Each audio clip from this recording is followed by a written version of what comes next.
حضرت علی نے فرمایا، اچھا دوست چاہے جتنی بار اٹھے اسے ہر بار منا لینا چاہیے، کیونکہ تسبیح کے دانے چاہے جتنی بار بکھریں چن لیے جاتے ہیں۔ خاموشی عالم کی پہچان اور جاہل کی پردہ پوشی ہے۔ اے مومن، جب تک تو نقصان سے ترقی نہ کرے تب تک کمال کو کبھی حاصل نہیں کر سکتا۔ اپنا سر اونچا رکھو کہ تم کسی سے نہیں ڈرتے، لیکن اپنی نگاہیں نیچے رکھو تاکہ پتہ چلے تم ایک باعزت گھرانے سے تعلق رکھتے ہو۔ زبان کا وزن بہت ہی ہلکا ہوتا ہے، مگر بہت کم لوگ ہی سنبھال پاتے ہیں۔ جس زبان سے جھوٹ نکلنا بند ہو جائے، اس زبان سے نکلی ہوئی ہر دعا قبول ہوتی ہے۔ کبھی تم دوسروں کے لیے دل سے دعا مانگ کر دیکھو، تمہیں اپنے لیے مانگنے کی ضرورت نہیں پڑے گی۔ حضرت علی نے فرمایا، غیبت کرنا کمزور آدمی کی آخری کوشش ہوتی ہے۔ امیر المومنین امام علی علیم نے فرمایا، ہر سنی ہوئی بات کو بیان نہ کرو، ورنہ تمہاری بیوقوفی کے لیے یہی بات کافی ہوگی۔ حضرت علی کے اقوال، علم کو بیان کرنے والے تو بہت ہیں، مگر اس پر عمل کرنے والے تھوڑے۔ صبح کی نیند انسان کے ارادوں کو کمزور کرتی ہے۔ منزلوں کو حاصل کرنے والے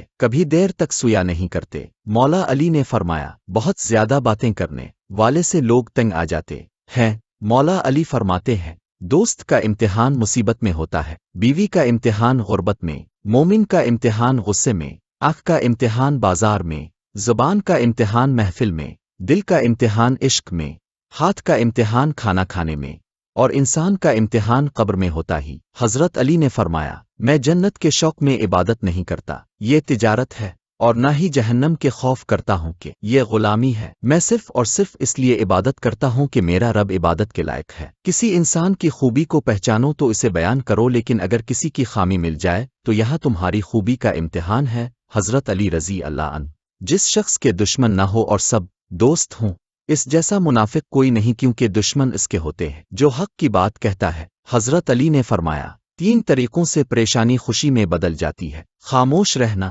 خاموش رہنے سے پریشانی کم ہو جاتی ہے۔ 1 صبر کرنا، صبر کرنے سے ختم ہو جاتی ہے۔ 2 شکر کرنا، شکر کرنے سے خوشی میں بدل جاتی ہے۔ 3